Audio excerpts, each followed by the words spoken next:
السلام عليكم ورحمة الله وبركاته. كلنت وعن أول نقصن داود يالكسود أبدا شنالك يوتيوب كأصلح أبسا في مانتو حان إذن زوجود بنايا خسدين ونوح عليه السلام إيو خوم كيسا سيدلو هلاغي.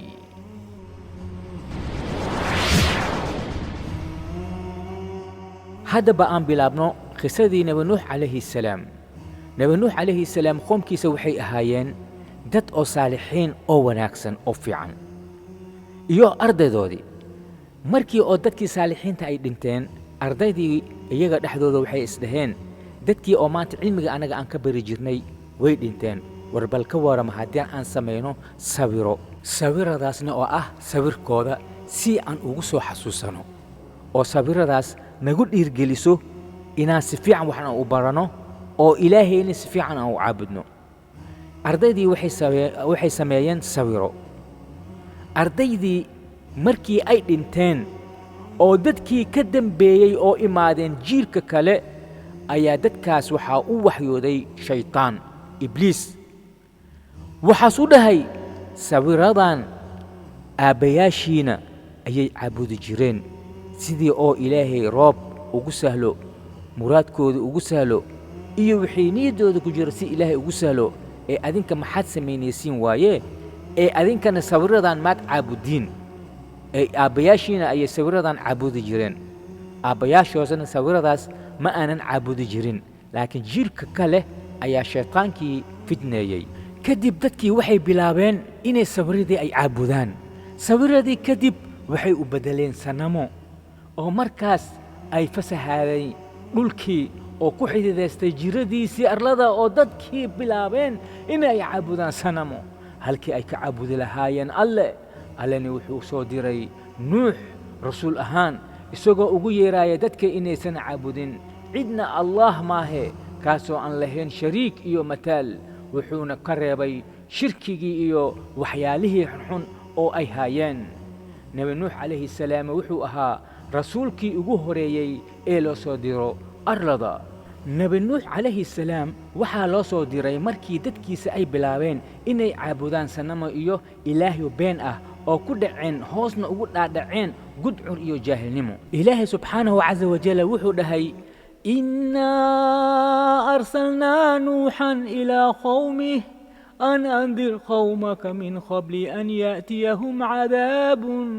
aliim قال يا قوم إني لكم نذير مبين أن اعبدوا الله واتقوه وأطيعون waxaan u dirnay nuux qoonkiisa anagoo leh u dig qoonkaaga intaydan u imaanin ama intiisan u imaanin cadaab xanuun badan nuux wuxuu yidhi qoonkaygiyow anigu waxaan idin ahay dige oo cad ah waa inaad caabudaan alle keliya oo baari u ahaataan oo aad daacdaan markaas ayuu cadaabtii alle ugu digay nuux qoomkiisa laakiinse qoomkiisa way iska dhiga tireen dacwadii oo nuux calayhi salaam haddaba ogow nuux wuxuu dhashay 126 sano kadib dhimashadii aadam calayhi salaam sida uu xusay ibnu jariir eebe qur'aankiisa wuxuu ku xusay aayadahan in nuux ugu yeeray dadkiisa jidka alle habab kala duwan maalin iyo habeen sir iyo saakh si guud iyo si gaar ah laakiinse midna hababkaas kuma ogolaysan waxay ku socdeen qoonkiisii gafafkoodii iyo dembiyadoodii iyo caabudadoodii sanamada waxay ula dhaqmeen nuux iyo intii raacday cadow ahaan oo colaadiyeen oo cadaadiyeen waxay ku handadeen dhagxeen iyo saarid magaaladooda kadib nuux calayhi salaam qoomkiisa waxay u dhaheen nuuxow adiga maxaad na dheer tahay anagoo kale ayaa tahay dadkii ku raaceen waa dad oo ay khaldoomeen waa dad oo ba'aan ka fiirsanin ee adiga maxaad tahay nuux wax adiga aad tahay male anagoo kale baa tahay markii uu nuux ka quustay qoonkiisii oo ka rajo go'ay si kastaba waa u dhibeen waana diideen xaqii markaasuu habaaray oo alle ka baryey inuu u soo diro ciqaab degdeg ah alle wuxuu yidhi nuux baa noo dhawaaqay oo noo baryey waxaanu nahay kuwa u wanaagsan ee ajiiba baryada waxaannu ka badbaadinay isaga iyo ehelkiisaba kurbadii weyneed waxaa isugu kulmay dembiyadoodii oo lahaa gaalnimo iyo afxumo waxaa inta dheeraa habaarka nebigoodii nuux uu habaaray markii ay arrin halkaa gaadhay allah wuxuu amray inuu nuux bilaabo inuu dhiso doon ama inuu sameeyo doon waxay ahayd doon oo ballaaran aan iyadoo kale la arag doonta oo nuux la amray oo sameeyey adduunka weligiisa ma lagu arkin nuux calayhi salaam markii oo doonta samaynaayey waxaa soo agmari jiray dadkiisa oo gaalada ahaa markaasay ku jesjeseen jireen ay dhihi jireen war bal fiiriya qofkan halkan ayaa doon ku samaynaa oo halkan meehan oo biyo ba'aan lahayn oo carro oo saxraa ah ayaa halkan doon ku samaynayaa bal fiiriya qofkan inuu waalan yahay sidaas ayay dhihi jireen nuux calayhi salaam qoomkiisa oo gaalada ah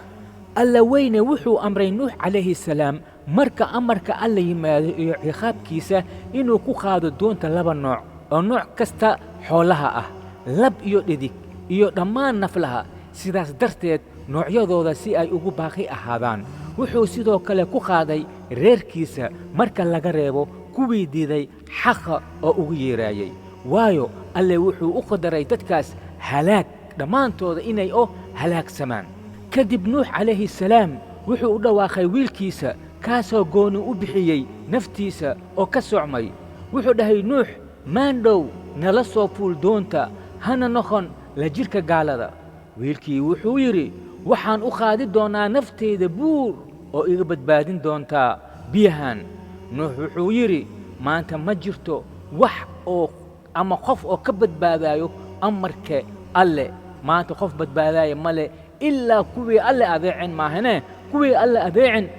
ma badbaadaayaane ee maandhow nala soo fuul doonta kadib nuux calayhi salaam wiilkiisa waa diiday doonta inuu fuulo ugu dambayntii biyihii ayaa qaaday biyihii ayaa lakhay ilaahay subxaanahu casa wajalla wuxuu soo diray biyo aad iyo aad iyo aad u badan wuxuuna ahaa daad weyn aan arladu daad la mid ah soo marin markii oo daadkii imaaday ayaa doontii daadkii ayaa qaaday biqudrat illaah waa tan ilaahay oo leeyahay إنا لما طغى الماء حملناكم في الجارية لنجعلها لكم تذكرة وتعيها أذن واعية وكان إلهي أوليهي مركي أي بيه دافين حدوده هذي دادكي لغرغي خونكي نوح وحان إذنكو خادني دادو tii maaxaysay doontii uu sameeyey nuux si aan idinkaga dhigno waano marka walaalahayga biyihii markii oo imaaday oo doontii nuux calayhi salaam oo qaaday kadib doontii waxay aaday meel oo bannaan ah qoomkooda dhan way ka dhex baxeen oo dabadeed waxaa la yidhi dhulkow likh ilaahay buu leeyahay dhulkow likh biyahaaga ee cirkow cesho roobkaaga biyihiina waa gureen xukunkii allana waa la oofiyey waa la halaagay qoonkii nuux iyaduna doontii waxay dhul joogsatay buurta oo la yidhaahdo juudi waxaana la yidhi ha fogaadeenay qoonkaaga oo mushrikiinta ah kadib nuux calayhi salaam wuxuu u dhawaaqay rabbigiisa oo yidhi rabbiyow wiilkaygu wuxuu ka mid yahay ehelkayga yaboohaaguna waa xaq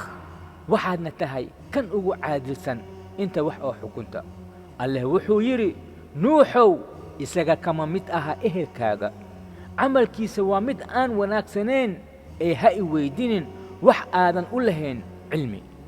kadib waxaa la yidhi nuuxow kaga soo deg doonta nabad ka ahaatay xaggayga iyo barakooyin korkaaga ah iyo korkooda dadka kula jira iyo qaar ka mid ah duriyadooda walaalahayga haddaba ogaada nebi nuux calayhi salaam qoomkiisa waxaa la joogay 950 sano ayaa dacwada ku waday laakiin dad yariis ayaa soo rumeeyeen badankoodani way kufriyeen biyahaasni ayaa qaaday ilaahay subxaanahu casa wajal muxuu dhahay ولقد أرسلنا نوحا إلى قومه فلبث فيهم 1000 سنة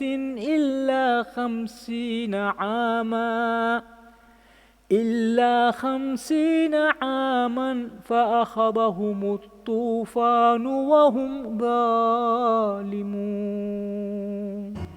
إلهي وحو دهي oo waxaan u dirnay nuux qoonkiisa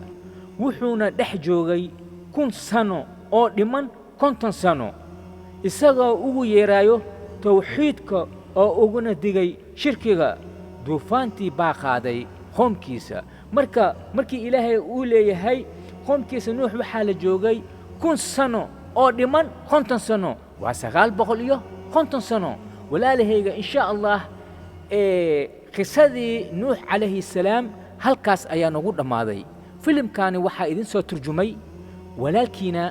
aslax abasaafi waxaana lagu soo turjumay stuudio saafi oo ku yaala dalka talyaaniga gaar ahaan magaalada baado. walaalahayga insha allah filimkan ama qisadan markaa idin soo gaaro adinkana si shar gareeya sidii oo idinku naqato sadaqa aljaariya. sidaas iyo nabadgelyo وعليكم السلام ورحمة الله وبركاته. إلى اللقاء. لايك شير كومنت.